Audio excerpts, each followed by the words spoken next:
semangat inilah harus kita bina dalam diri kita agar kita terus selalu bersemangat dalam menciptakan segala sesuatu yang positif, menciptakan segala sesuatu yang bermanfaat, menciptakan segala sesuatu yang bermanfaat untuk diri kita ataupun orang-orang di sekitar kita.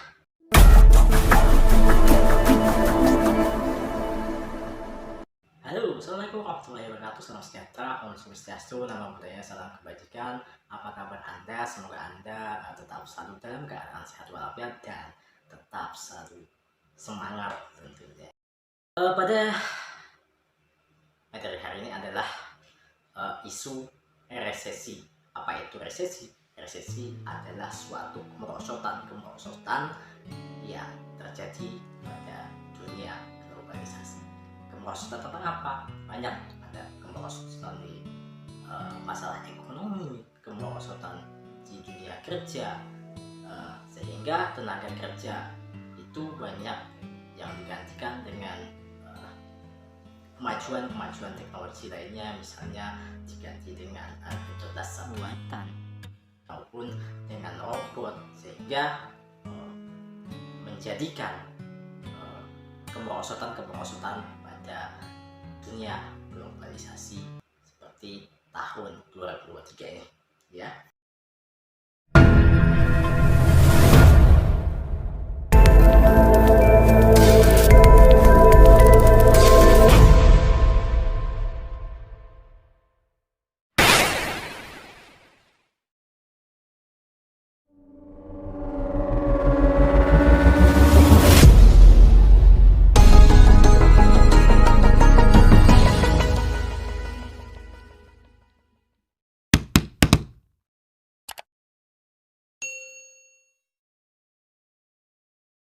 Ya, tidak terasa ya, kita sudah melewati akhir 2002 dan sekarang kita telah memasuki 2023.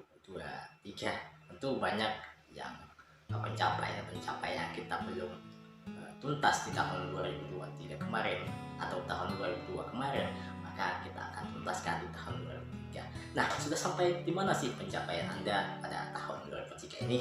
365 hari di tahun 2002 itu banyak sekali hal-hal yang membuat kita sakit, yang membuat kita patah, yang membuat kita terjatuh, yang membuat kita tertatih-tatih, sehingga membuat motivasi kita untuk terus tumbuh dan berkembang pada diri kita.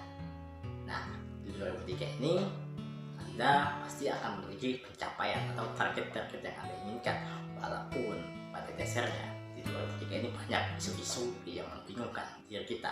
Ya, di 2003 itu kan ada yang namanya isu resesi. Nah, lalu apa saja penyebabnya resesi? Penyebab resesi ini ada 5. Yang pertama adalah guncangan ekonomi. Nah, penyebab resesi itu yang pertama adalah guncangan ekonomi. Nah, di era tahun 2022 kemarin kita dihebohkan dengan adanya COVID-19 dan turunan COVID lainnya, sehingga membuat kita ekonomi semakin parah karena pemerintah melakukan lockdown di seluruh Indonesia maupun dunia, sehingga ekonomi ini tidak berjalan dengan semestinya dan daya beli masyarakat semakin menurun. Ini yang menyebabkan suatu resesi. Ini yang pertama adalah guncangan ekonomi. Kemudian yang kedua adalah penyebab terjadinya resesi ini. Yang kedua adalah kemajuan atau perkembangan teknologi.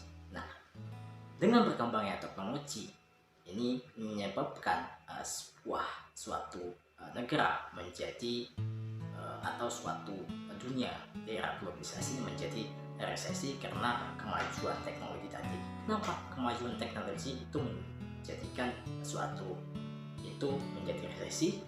Karena kemajuan teknologi ini bisa menggantikan peran seorang manusia atau bisa menambah pengangguran di dunia, khususnya di Indonesia. Itu karena ada tenaga manusia bisa diganti dengan tenaga robot dan tenaga lainnya, atau maupun tenaga-tenaga kecerdasan manusia, tenaga-tenaga kecerdasan buatan yang dibuat oleh manusia atau kecerdasan-kecerdasan buatan manusia. Dan ini yang menggantikan peran manusia sebagai tenaga kerja pada umumnya. Nah, kemajuan teknologi ini adalah penyebab resesi yang terjadi pada era globalisasi seperti sekarang ini. Kemudian yang ketiga adalah inflasi. Jadi pada tahun 2020, yaitu awal mulanya terjadi COVID-19, di mana semua harga itu mengalami kenaikan yang secara signifikan, sehingga membuat masyarakat atau orang tidak mampu atau membatasi pembelian segala sesuatu itu. Ini inflasi. Kemudian yang keempat adalah deflasi. Apa itu deflasi? Deflasi adalah suatu penurunan harga barang dan jasa. Nah, jadi selain inflasi tadi, ada yang namanya deflasi. Deflasi ini menjadi membuat turunnya harga barang dan jasa, sehingga barang dan jasa itu harganya sangat turun sekali atau di bawah sekali, di bawah harga rata-rata. Ini yang menyebabkan terjadinya resesi yang keempat. Nah, yang terakhir yaitu suku bunga tinggi. Jadi selain guncangan ekonomi, kemudian perkembangan teknologi, ada inflasi, deflasi. Nah, yang terakhir yang kelima yang menyebabkan resesi adalah suku bunga yang terlalu tinggi. Jadi ketika terjadi inflasi, bank sentral itu menaikkan bunga yang tinggi, biasanya cuma 1%, jadi sekian persen, sehingga ini yang menjadikan resesi atau penurunan yang memang secara signifikan terjadi pada era globalisasi. Nah, dampaknya apa kepada dunia khususnya? Ya, nah, dampak yang terjadi pada resesi, menurunnya atau turunnya suatu negara itu mengalami keterlambatan ekonomi, menjadikan pemutusan hubungan kerja atau PHK pada sektor-sektor produksi atau pabrik, sehingga pelambatan ekonomi ini membuat produksi itu semakin sedikit. Nah, ini yang menyebabkan terjadi suatu PHK karena produksi mereka sedikit. Jadi pelambatan ekonomi pada suatu negara itu terjadi dampaknya pada di era globalisasi atau pada masa resesi. Itu yang pertama, negara mengalami keterlambatan ekonomi. Ya, kemudian yang kedua apa? Nah, yang kedua adalah instrumen investasi itu semakin lemah. Jadi orang ketika ini resesi terjadi, dampaknya orang akan takut untuk berinvestasi. Orang ketika memiliki atau investor ketika dia memiliki modal, dia akan takut untuk berinvestasi. Kalau dia takut dalam kondisi resesi seperti sekarang ini, apa sih yang membuat, maka resiko investasi ini akan semakin berdampak negatif pada suatu investor.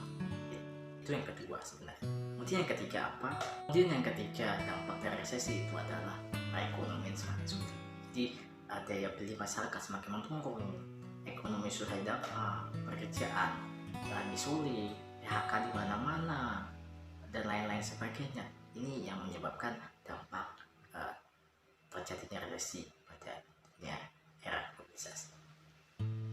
Jadi apapun yang terjadi, kita harus tetap optimis bahwa kita bisa untuk terus tetap semangat, karena semangat itulah yang akan menumbuhkan kepercayaan diri kita, motivasi kita, sehingga kita terus bersemangat dalam melakukan hal-hal positif, dalam melakukan kebaikan pada diri kita ataupun sekitar kita. Demikian, saya Muhammad Afan. Sampai jumpa di video-video saya selanjutnya, and see you. Bye.